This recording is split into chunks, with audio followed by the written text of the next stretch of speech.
Olá pessoal, estamos novamente reunidos para mais um encontro nessas atividades remotas. Essa é a nossa segunda aula. Na aula passada a gente definiu espaço vetorial e todas as propriedades que caracterizam o espaço vetorial. Nessa aula, hoje nós vamos estudar subespaço vetorial. Né? Vamos compreender como é que funciona essa estrutura dentro da álgebra. Então vamos iniciar.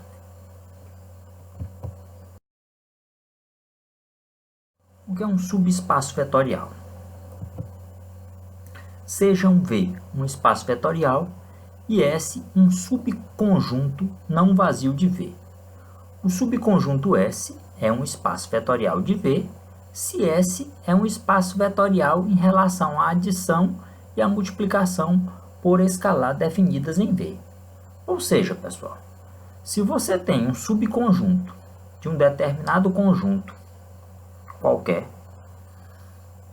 se esse conjunto ele tem características de espaço vetorial e o teu subconjunto ele também respeita essas características de espaço vetorial definidas na aula anterior, o que é que a gente tem?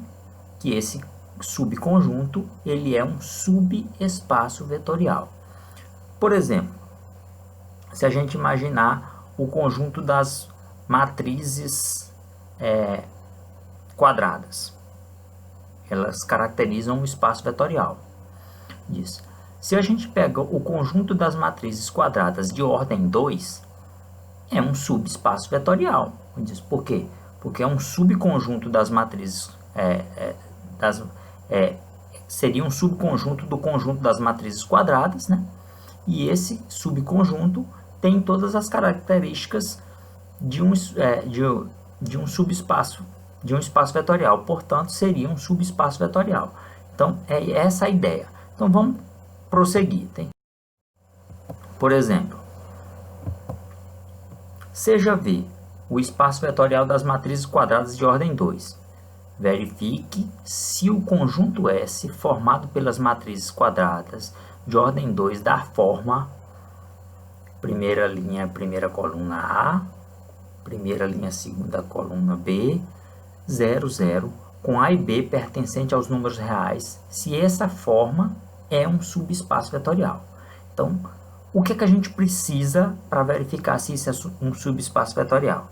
Olha, pessoal, pela aula passada a gente precisa fazer a verificação de várias propriedades.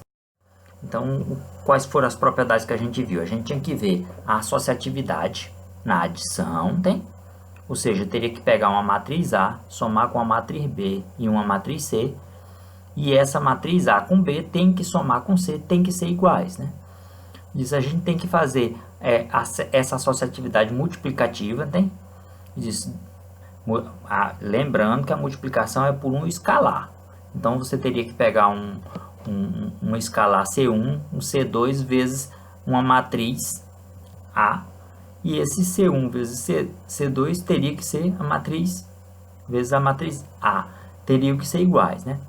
Aí a gente teria que pegar a comutatividade aditiva, uma matriz A, uma matriz B, teria que ser igual a uma matriz B mais uma matriz A, teria que ter o elemento nulo, tem?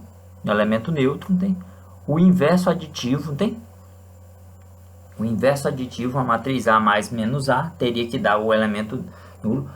A gente tem que ter a multiplicação por 1. No caso das matrizes, o elemento identidade é o elemento 1, no caso unidade, teria que ser a matriz identidade. E a matriz de ordem 2 tem a matriz identidade. A distributiva, não é isso?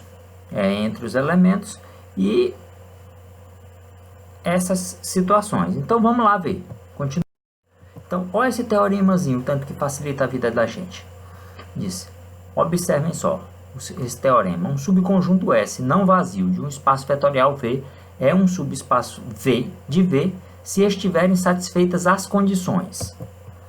Primeiro, para quaisquer U e V, qualquer vetores U, V pertencente a esse subconjunto, tem-se U vezes U mais V pertencente a esse conjunto. Então, se isso satisfaz, para qualquer escalar alfa pertencente aos reais e um vetor U pertencente ao conjunto, ao subconjunto de V, tem-se que o produto do escalar U alfa vezes o vetor U tem que pertencer a esse subconjunto. Ora, pessoal, esse teoremazinho ajuda demais, porque em muitos dos casos você tem muito trabalho para poder desenvolver todo o processo e mostrar que é um espaço vetorial. No nosso caso aqui, mostrar que é um subespaço vetorial. Com essas duas propriedades, é muito mais simples você verificar. É importante também detalhar que uma das primeiras coisas que a gente tem que verificar é se o elemento neutro da adição está presente no subconjunto. Se tiver, satisfaz demais o nosso processo, ok? Então vamos lá, pegar o nosso exemplo lá. Olha só, a nossa matriz aí. A nossa matriz está aí, e aí o que acontece? Nós vamos lá trabalhar o nosso exemplo. Ora, é fácil a gente perceber que aqui tem a matriz nula, né? Se eu colocar A e B nulo, A e B igual a zero, eu tenho a matriz nula, que verifica facilmente a situação de existir o elemento neutro da aditivo. Então vamos lá, continuando aqui.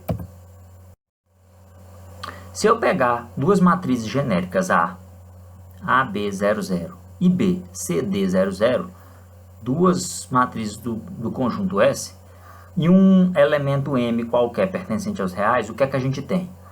Primeira condição, A mais B. Se eu pegar A mais B, eu vou ter a primeira matriz, AB00, mais ACD00, não é isso? Então, vai ficar como A mais C, 0, a primeira coluna, né? P mais D, 0. E olha que essa estrutura aqui, ela é igual, é um elemento pertencente ao nosso conjunto S, né? Nosso subconjunto S, né?